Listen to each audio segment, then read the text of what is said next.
Hi, we're live. This is Mr. Seiler along with Logan Cleats. The moment that we have long anticipated for drawing the ticket, hopefully for a raffle. So I want to thank you guys for those people that bought tickets. I think we sold just over 160 of them. So it was a great fundraiser, great opportunity, and we definitely appreciate your support.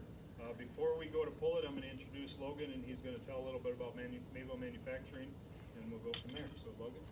Mayville Manufacturing, it's a student-led business, and we're open to take any of your projects. You have to contact the school, and we'll take a look at it and let you know.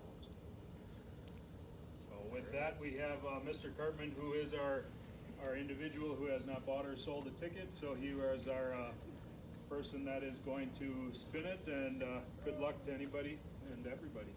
Mm-hmm.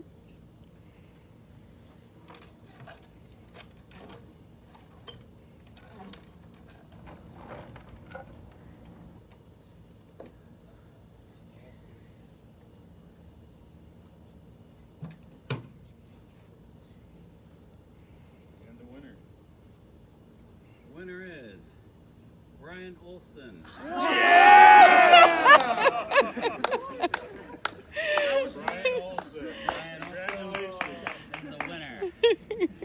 Awesome. Thanks again, everybody. We appreciate it.